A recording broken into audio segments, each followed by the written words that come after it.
All right, hello and apologies. We're a little later than usual. The collective curse of power cuts and a few little technical glitches have put us slightly on the back foot, but we are now with you and raring to go as we welcome you to Dan Really Likes Wine, presented by Pick and Pay, and welcome you to the second of two shows this week where we celebrate the glory of Chenin Blanc, and it is some glorious Chenin Blanc to play tribute to. We did exactly that on Monday when we hung out with the first half of our Standard Bank Top 10 Chenin finalists, and we have the remainder of them today. And again, it's a wonderful selection, not just of great Chenin Blanc, but as was the case on Monday, Chenin Blanc that encompasses a variety of terroir, a variety of style, a variety of interpretation. And it's that reason that has so many people so excited about Chenin Blanc, and why South African Chenin is just such a rock star grape right around the world. And we are very happy to be celebrating it and raising a glass to five fabulous winemakers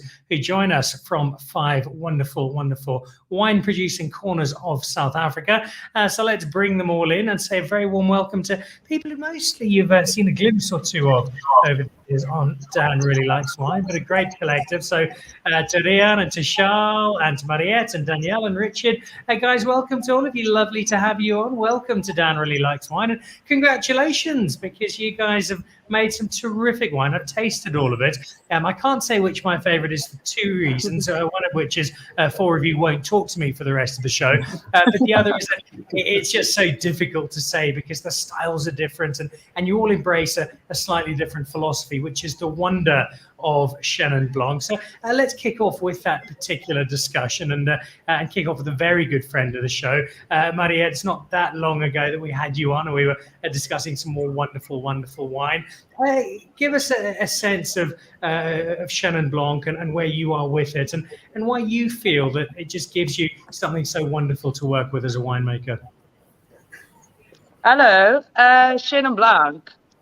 Chenin Blanc is very close to my heart. I always think of Chenin as the happy wife, and versus if you compare it to like a Sauvignon Blanc, which is the diva. I love Chenin because it's so versatile. So if you think about it, like your wife, which is a beauty, happy and easy to get along with. That is just like Chenin. So it's easy to work with. You can make a lot of different styles with it. And then if you compare it to Sauvignon Blanc, which is the diva, it's beautiful, but it's high maintenance. So that's what I love about Chenin. And I do like 4 different Chenins. So I really do love Chenin. So that's my take on Chenin. Go for the happy wife. It's a wonderful way of putting it. It's a grape that we see doing such wonders for South Africa, and that's been seen many times on this show, amongst other places. From a winemaking perspective, give us a sense of the relationship with Chenin, Mariette. How difficult, how easy it is to produce great Chenin Blanc. Yeah, it's easy for me because it's an easy grape to work with. Chenin shows you where it's planted. So if the vineyard's in balance, you will make good Chenin. It's easy to work with in the cellar. You don't oxidize as easy as like a Sauvignon Blanc. So I just love it because pick it at the correct ripeness, and you will make a beautiful wine. Yeah, they make so much different styles. So you can do an unwooded, a wooded, a sweet. They even make brandy of Chenin. So yeah, there's so many possibilities with Chenin. It's just the best grape there is. I don't think you can get a more comprehensive endorsement than that. It is the best grape there is. At the moment, Ina Smith is doing cartwheels around her living room, having heard that, and Ken Forrester is singing. A great endorsement of Chenin. Danielle, if I can jump over to you, we've actually had some white wine from Donkiesbaai on the show before, and we had it with somebody who I don't think has forgiven me for it yet. We had Mr. Engelbrecht, and I made him drink white wine, which he does not like doing. So he did so very reluctantly. So let's get somebody who's a bit more enthusiastic about drinking white wine. You've got one into the top 10, and it is a great accolade. We've had Mariette's thoughts on Chenin Blanc. What's your approach to philosophy around Chenin Blanc? Yeah, talking about, I guess you referencing to Jean Engelbrecht there. And that's so true. I mean, he's absolutely a red wine drinker, and he's also the proprietor, obviously. So And one thing that Chenin Blanc got Jean to do was actually drink white wine. So I think that's no mean feat. I mean, that was quite impressive. Yeah, for us, Chenin Blanc is also, I think, to continue on what Mariette was saying. It's like we always say, almost the Fuller and also the Rolls Royce of the white wines, and it can make so many different styles. And absolutely, I think for us, our Chenin, we make 3 different styles in all our ranges, but the Donkiesbaai comes from Buccaneerskloof, and I think it's a beautiful expression of actually where it comes from. So it's bush vines, it's also unirrigated, and I think that also adds to the complexity, but also to express literally where it comes from. So I think I do agree. Many other varietals has very distinctive kind of aromatics. But I think where Chenin is a lot more about palate weight, about texture, and together with the aromas on the nose, also that really express where the Chenin comes from. So, but I mean, of course, you can make that lovely unwooded stainless steel Chenins that's got that guava, very intense. But I think we more into the style where we want to express also the palate and the texture of where it comes from. I want to go into more specific wine, Danielle, but before we do that, people who are watching this go, oh, Donkiesbaai, hold on, I'm not sure I've heard of that. You sit in quite a high-profile wine family. Explain to people where Donkiesbaai sits and what the nature of this particular brand is. Yes, so Donkiesbaai is actually, it's originally called Donkiesbaai, which is north of Lambert's Bay on the west coast and south of Doring Bay. And it was called after the governor of the time, Sir Donkin. But of course, like me, also Afrikaans, you know, people in that area all speak Afrikaans. And Donkin was just very foreign for them, and they dubbed it Donkiesbaai. So that's where Donkiesbaai come from. And it's also a lovely surfing spot. So if you want to Google it somewhere, you'll only get all the surf reports about the waves and the ocean. But literally, it's been the vacation home of the Engelbrecht family for about 4 generations, apparently since 1877. So that's a long time ago. And of course, Rissa Freda makes a lot of red wine, big, structured, very tannic, complex red wines. And when you go to the west coast, to the sea, you want to have some harders and mussels and crayfish.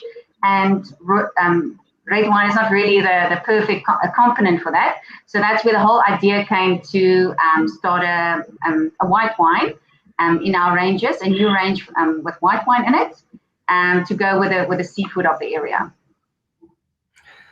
There you go. It's a terrific story, and it's the wine that finally got John Engelbrecht drinking white wine, so it must be something rather special. We'll look at it in detail in a moment. Rian, let's jump over to you and Lievland. Give us a little bit of the backstory of Liv Flunder and a little bit of your story, how you found your way into the world of wine. Well, hi, Dan. Well, if we can start off with me, I mean, falling into wine almost like 20 years ago. It's something I'd actually never thought in pursuing, but yeah, it was a bottle of 1998 Shiraz, Stellenbosch Shiraz, that persuaded me and made the final decision to pursue that career, and I've been happily making wine ever since. Lievland is, Lievland belongs to or is part of the Mann Family Wines company. We acquired the farm about in 2017. And Lievland has actually got one of a very long-standing, image of producing very high-quality wines in the Stellenbosch region. We're sitting at the northern side of Stellenbosch, between Stellenbosch and Klapmuts. We've got some of our neighbours are like the likes of Warwick, Kanonkop, Uitkyk, Libanier, these kind of guys. So the area is very, very well suited for producing top-quality wines. It has gone through a stage in the last 20 years where they lost a bit of focus, but we're very much back on track, and try to revive the brand, try to revive the property, and blow some new life into it. I think the possibility of really creating top quality, world class wines are totally there, and and that's what we're trying to do again. You're clearly doing it successfully, given you're sitting in this particular top 10. You talk about being part of a group. We had Danielle speak a moment ago. She's also part of a group. Where do the Lievland wines sit? How do they relate to the other parts of the family? And what's the challenge? What's the opportunity in terms of having the compartmentalization and separating different brands? Lievland definitely slots into the premium side of our portfolio. Within the Lievland brand, we've also got two levels, if I can put it like that. And Chenin Blanc has always been quite a big part of our portfolio. I mean, Chenin Blanc is a very important variety for us. In all of our portfolios, we do sell a lot of it, and it's really the variety has probably we've seen the most growth in that sector and across the board.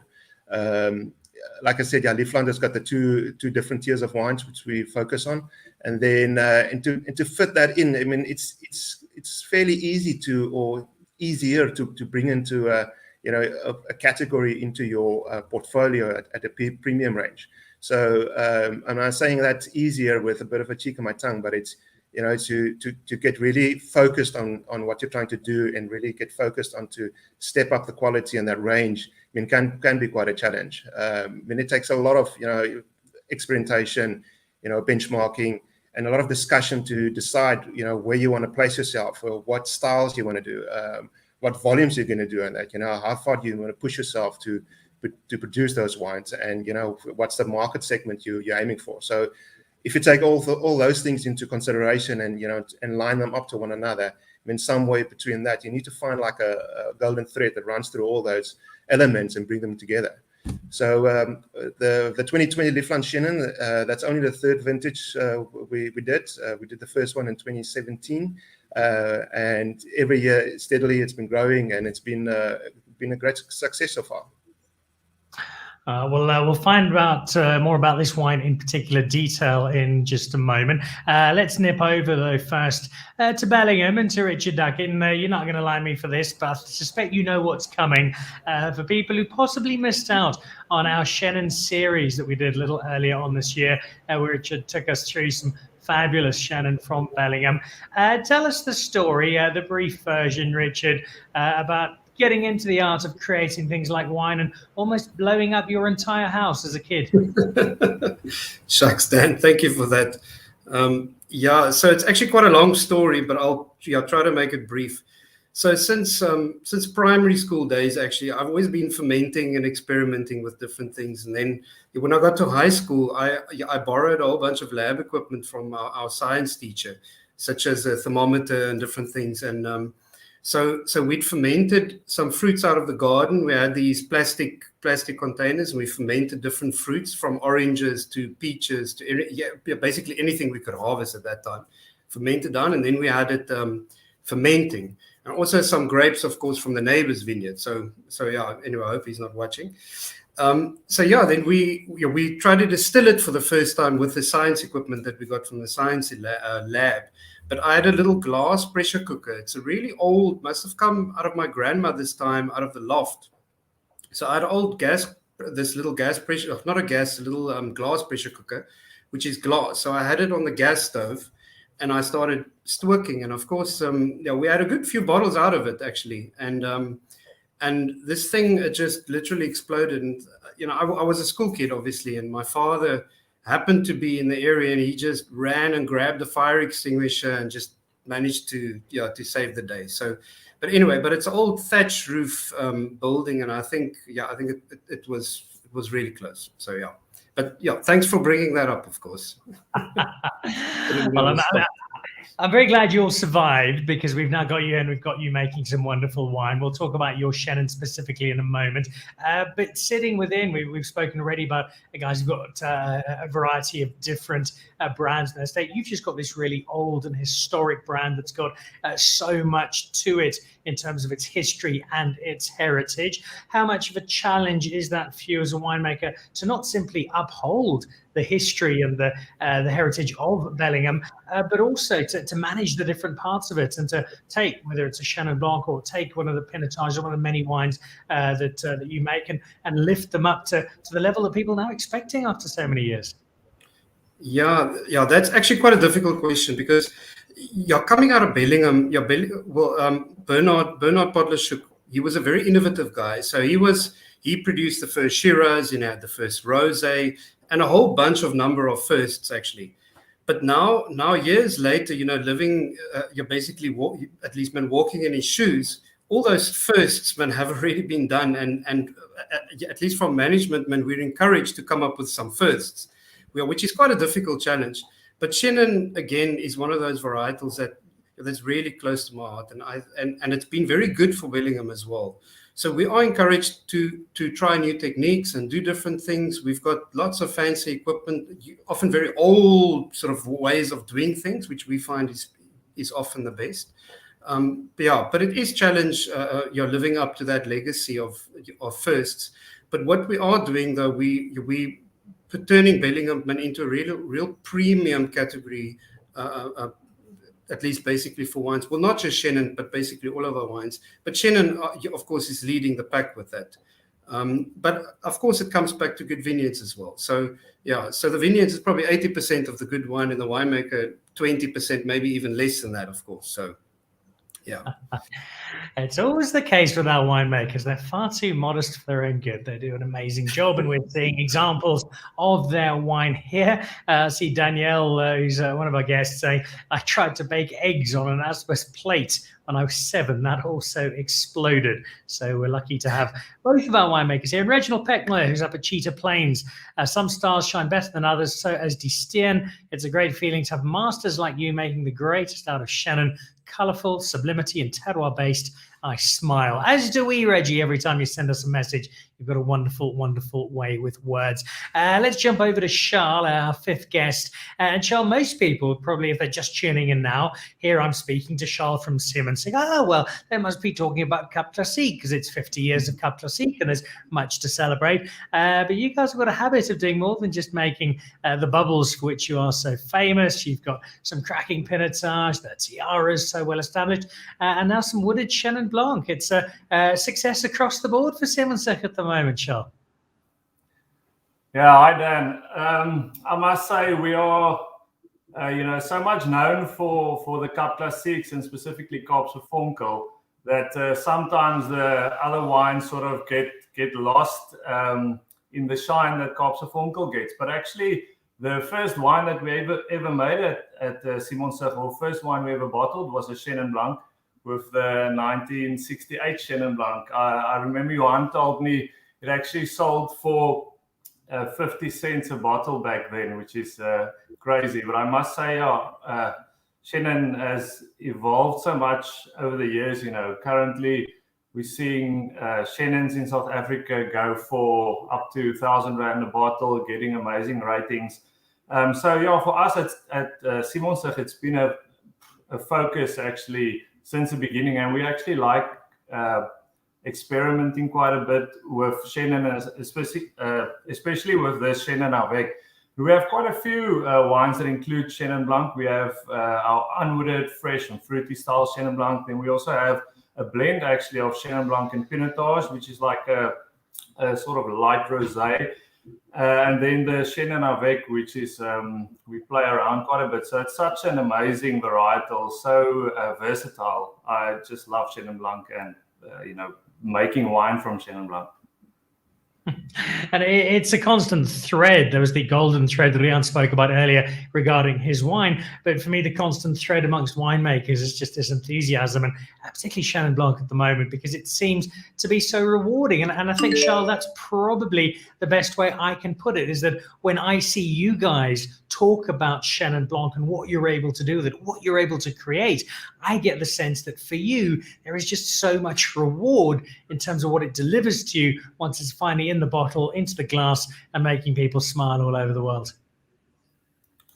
Yeah, definitely, Dan. I must say, it's once you have the wine, you work so hard from vineyard up to the bottling stages, and once a wine spent maybe a few years in bottle, and you taste it again, and you perhaps think that you taste what you're trying to showcase. It's super rewarding, and Chenin Blanc is probably for me the one that expresses that it has such you can manipulate it so much, but you also want to respect its character. It's just an amazing varietal. Which is one that has got 5 fine exponents of. All 5 of them have got into the top 10. So let's look at that wine specifically. Mariette, let's kick off with you. Tell me a little bit about the label, the wolf in sheep's clothing, and why that choice. Okay. This one is actually part of a battle of the vines. I can show you later. I've got the other one here as well. So we did one winemaker, one grape, the Chenin Blanc, and the same winemaking techniques, and then 2 different regions. Okay, I can show you now. So it's actually part of a. Where's the camera? You see? There you go. Yes. So, yeah, it's just I think it is interesting for consumers to taste the difference between different terroirs, but on the same grounds, because it's difficult to taste Bredekloof and taste Swartland, but it's not made by the same winemaker, it's not made in the same style. So what are you comparing? So I decided to buy grapes from Swartland, and this is the Solitude. Yeah, I will explain the name now. So the name Solitude, it means a state of being alone, or loneliness. It's and when we started out, I wanted to call it the Lonely Wolf, but I decided it's too depressing and can't drink alone. So we decided to call it Solitude, but it's a symbol of the bush wines standing lonely. You can see they are on the label as well. Oh, you can't see the label. It's difficult with this cell phone. The bush wine standing apart, lonely. So that's why I did that. And comparing to the other one is actually the Intrepid Chenin Blanc. So that means adventurous, brave, fearless. And the reason for that one, that's the Bredekloof one. I said the winemakers of the Bredekloof is like that because we're standing up for ourselves, and we're trying to change the perception of being a bulk and brandy producing area by making exceptional Chenin Blanc. So that's the reason, and the vines are trellised, so they're standing together like a flock of sheep. So that is the explanation between the wolf in sheep's clothing. It's a bit tongue in the cheek, quirky, but yeah, that's my story. And a wonderful story it is, one you're not going to forget if you've heard it from Mariette this evening. Very quickly, from your perspective, somebody who is watching this, I'd love to try that wine. What does it taste like? Give us the 30-second introduction to what you've produced. 30 seconds. Okay, for me, it's like a citrus, like lime on the nose, and then a spiciness, like a lemon pepper, cloves, and then the vines of the Swartland is on granite soil, so it will always have that tightness, the flinty minerality. So yeah, that's what the 30 seconds tasting note sounds like. All right, terrific wine. That is why it is in the top 10. But a lovely story as well. It's one of my favorite parts of South African wine. There are so many great stories. We know the story of Donkiesbaai, and we know the label. It's a nice minimalist label. Is it a nice minimalist wine? Well, let's find out. Give us the Donkiesbaai Chenin story from your perspective. What it tastes like. What makes this wine so special? Why you think the judges thought, yep, this is one for the top 10. Hi, Dan. So I told you a story about the Donkiesbaai that's actually on the West Coast. So this is a little bit confusing sometimes for people because actually the grapes come from Donkiesbaai. So during that time when when John was thinking about starting this new range, also our new farm manager in 2010 started there, and he came from Donkiesbaai, and they actually owned vineyards there, Chenin, very old bush vines. So the grapes is actually from Donkiesbaai, and it's also bush vines, unirrigated, and it's like between 32 and 34-year-old, the vines. So just missing that old vine spectrum, but we should be there soon. Yeah, so, and I really think that the terroir also at Pionierskloof, it's actually interesting because it's dry land, it's very deep sand, and it's also, yeah, it's unirrigated. So if they ever plant vines or they want to give water, it's literally like a water cart that has to go and like water every vine. So I think, you know, those roots going down really deep makes quite an impact on the aromatics of the wine, because they very low yields, very small bunches, so really concentrated grapes. And yeah, so we get those over here in bins, and it's all whole bunch pressed. Well, in terms of flavor spectrum, I mean, it differs also, I mean, quite dramatic, because it shows the climate of the year so dramatically because it's dry land. And 2020 for me was actually a very, I almost want to say like an opulent kind of style on the nose for our white wines. So for me, yeah, the Chenin was actually quite lots of honeysuckle, peach, you know, lovely white peach, ripe white peach, and then also that almost like a peach cobbler, vanilla kind of essence where the little bit of oak also comes in, and lots of texture. That's what I always get on the Pionierskloof grapes, texture. Which leads to my next question, because texture plays such a great role when it comes to food and wine pairing up. And Chenin Blanc has got this wonderful ability. It's one of those happy, friendly people who can walk into any crowd and make a friend immediately. That's really what Chenin does with food. But for you, with this particular Chenin Blanc, if I'm coming around for dinner, Danielle, what are you making? What do you think is going to bring the best out of this particular wine? Yeah, I agree. I mean, Chenin and texture is just synonyms to me.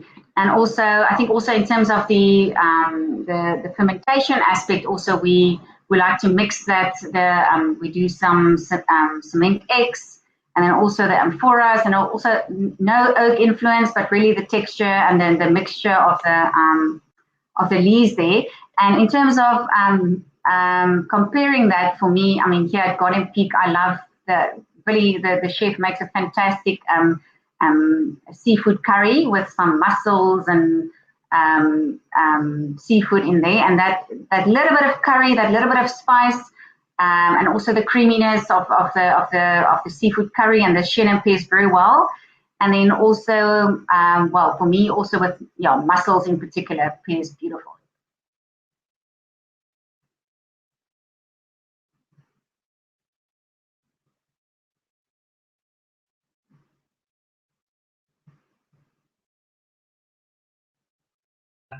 There we go, back again. Sorry, I often ask this question and then only think after I've asked it. I shouldn't have, because I'm getting really hungry and I'd love to be eating exactly what Danielle has just described. It does sound like a terrific pairing and a terrific wine, as is Rian's, the Lievland Chenin, into our top 10. What do you think it was, Rian, that gave the judges a taste? Hang on, this is something rather special. Yeah, Dan, we really tried to showcase a different side of Chenin Blanc. I mean, I said earlier also that we, when we started out making this wine and decided on Chenin Blanc, we asked ourselves the question, what must the wine look like? There's a lot of good Chenins out there, but we really want to make something different, something that stands out and something that's quite unique. So we set out and looking for a few vineyards. Luckily, we've got access to quite a few vineyards of good Chenin Blanc in the Achterpaal area. This wine doesn't come from our property itself. We only planted the first Chenin Blanc vines in probably just about 30 years, last week and last year also. So this is a combination of 3 different vineyards in the Achterpaal area, which is probably considered one of the top areas for Chenin Blanc. Also old bush vines. The vines are anything old from, it was planted in 1977, it was planted in 1983 and 1990. So the combination of those, between those 3 different vineyards, really gives something unique, and each of those components really adds something to the blend. It's got a touch of oak to the wine. We're really striving not to be dominantly more or aggressive oak at all. The oak is just really supposed to be there in the background, add a bit of finesse and a bit of texture.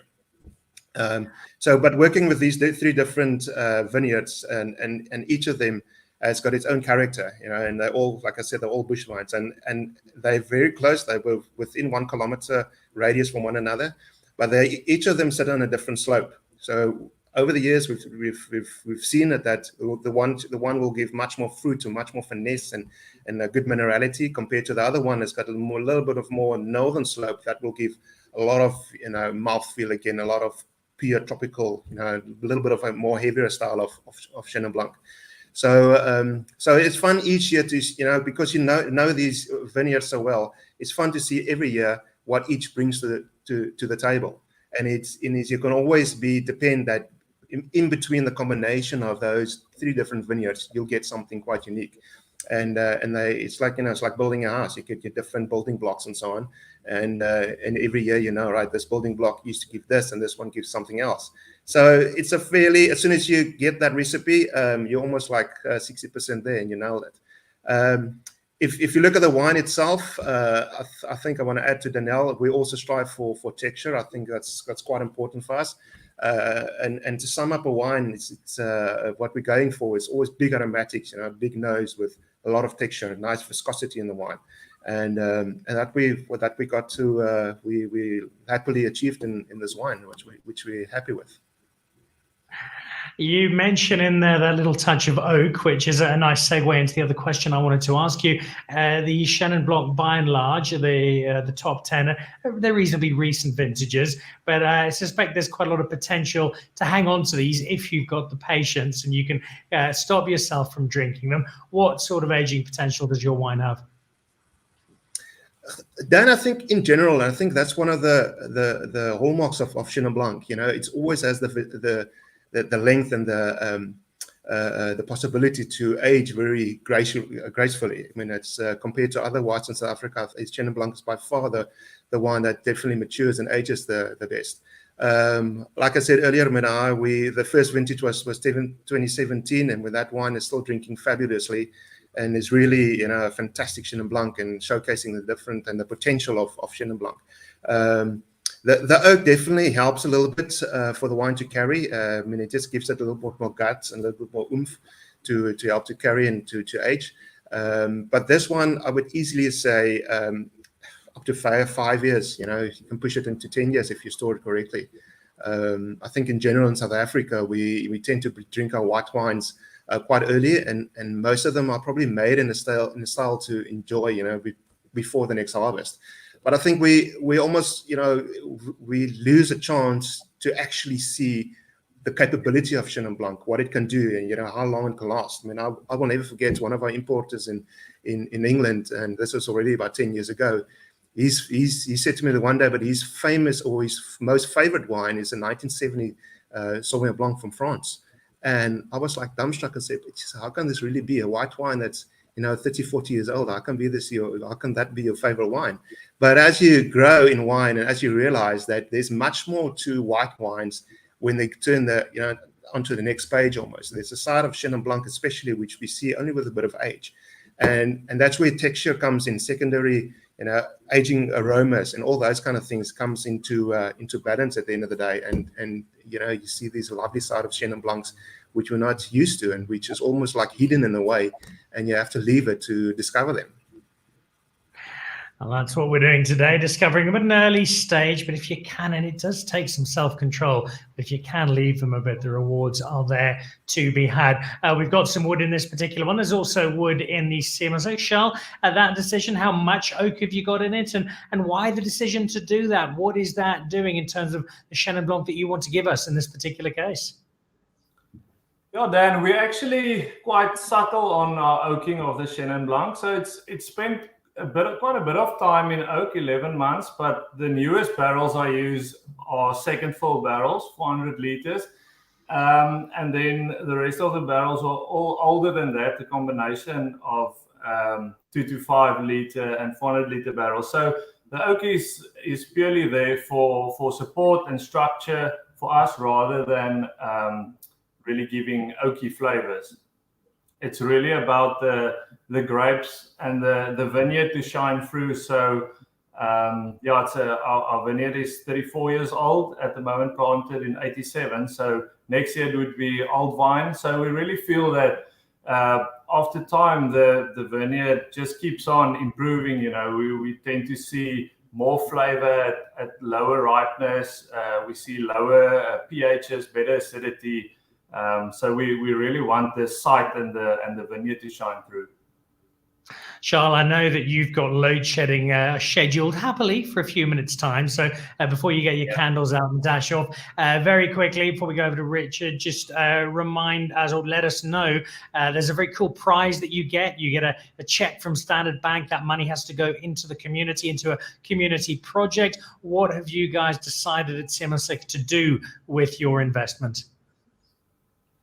Yeah, I must say, Dan, this is really an amazing initiative from Standard Bank. I think it's such a privilege and so great for us to be able to sow back into the community. These farm and cellar workers put in so much hard effort to help to win these kinds of awards. So it's really amazing. We've decided to upgrade and invest into our creche and after-school facilities. So these are facilities that we give to the community around for no charges at all. And we've also decided to upgrade and sort of make our canteen and resting areas for the teams more luxurious. So yeah, thanks so much for that, Standard Bank. It's such a great part of this particular competition, not only celebrating great wine, but using the platform of that wine to better the communities from which it comes. And there is a great example. Thank you, Charles. Thank you, Simonsig. Let's go over to Team Bellingham. Tell us quickly about this wine. What are we getting when we get to pour it into a glass? And then where have you guys decided to put your check? Okay, so Dan, just about the wine quickly. It comes from 4 different vineyards, of which 60% of the blend comes from 1 vineyard in Cape Town, and then the remaining 3 vineyards, which makes up 40% of the blend, is in Stellenbosch. Particularly from the Bottlery Hills part of Stellenbosch. So for me, when you taste the wine, wine's always about a story, and the story particularly tells you exactly where it's from. And I think you're coming from a cool climate site like our vineyard in Cape Town, which is up on the hills in Durbanville area, gets a lot of sea breezes from Table Bay side. So that for me is almost the star of the blend, because it's such a unique site. So when you taste the wine, your question about, what will you get when you taste the wine? You're going to taste a lot of characteristics that come from this cool site. You'll find a lot of greener style of fruit as well, but you'll also find your distinctive tropical fruit, and you'll find a lot of citrus notes, and that particularly comes from the cool site. Then the 40%, which is from Stellenbosch, gives you a lot of stone fruit again, which is the more traditional sweeter style of fruit profile on the palate, which you'll find which comes from Stellenbosch. So for me, the different vineyards together is a better blend than the individual parts by itself, and that for me is what makes the wine at least what makes the wine interesting. Okay, then we oak the wine. About 30% of the wine is in new barrels, and then 30% your second and third full. Then again, about 30% is in large full barrels, which is foodress. And then we have about 10%, which is between amphora and concrete tank and those sorts of vessels, which is unwooded again. So you'll find from new barrels basically all the way up until unwooded again. So again, we're working with little building blocks, components, when put together, add towards what you get at the end. Which is obviously this wine. So the wine is all about the story for me, and that's its story. So your question, where are we spending the money? We had a winery meeting now with our staff, basically last week. We have 5 permanent staff, and they all come from the Wellington area. So I told them, they've got 25,000 Rand to spend within their community, and they went out and looked for different charities and so on. And they came back with 3 different charities within the community. We're still deciding exactly where they're going to spend it, but it's their decision at the end, and they're probably going to split it 3 ways between the different organizations. But it's a good way for them to get involved. and they, the money at least impacts them, them directly. So we'll support them with their decision at the end of the day, but it hasn't quite been finalized. But hopefully by the end of the week we will have a final decision. But so far it's looking between these three different, at least charities within the Wellington area. Okay. Well, however it works, it's going to the community, and that is the important part. Thank you, Richard. Great initiative, great wine. Lovely having you on the show. Belle Rebelle saying hello from Venuri, Africa in Romania. And Greg Sherwood, the South African wine industry is so blessed that we have this incredible diversity of fine wine, Chenin Blanc style. The customers in London just can't get enough of these beauties. Well, thank you, Greg, for all of your hard work supporting South African wine. Very quickly, just before we wrap up, Mariette, where is your check for 25,000 Rand going in your community?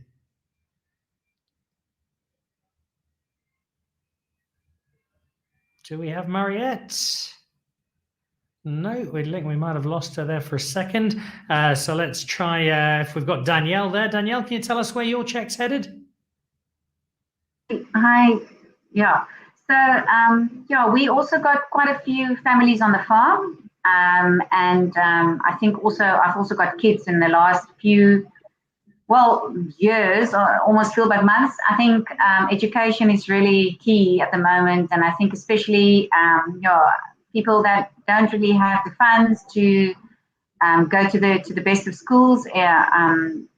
I think we have a big privilege, so that we decided to spend all the money at these kids' schools and to help them with their school fees, also some extra classes, or wherever we can help them with education. And I really believe that's the future, obviously, of kids. So that's where we decided to spend the money. I love it when the youth is involved. Maybe for me being a dad, but I think that's a great way for it to go. So Danielle, thank you, and well done, Donkiesbaai. I think we've got Mariette back. If we do, Mariette, where is your money headed in your community? Do we have a... Yes, we do. I know.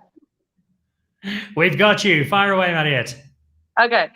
Yes, my money is going to the Fair Hills Community Project. It's an established project for a few years now. So we decided to donate it to them, that they can continue the good work that they are doing. So the Fair Hills Community Project, they have a mobile library, a mobile clinic. They give grants to go and study, and they also have like daycare centers. They have 3 daycare centers, and one of them are on our farm. So that's a total of 131 children under 5 that they actually take care of and educate. So the money is going to much needed educational toys, and they need new cots for the babies to sleep in, and also maintenance on the outdoor playing area. So yes, that's where it's going. That is fabulous. Again, just these are such wonderful initiatives, and that's why I get such happy goosebumps when I talk about this particular set of awards. Very last one, just before we wrap up, let's nip it over to Ariane. Where is the Lievland money going?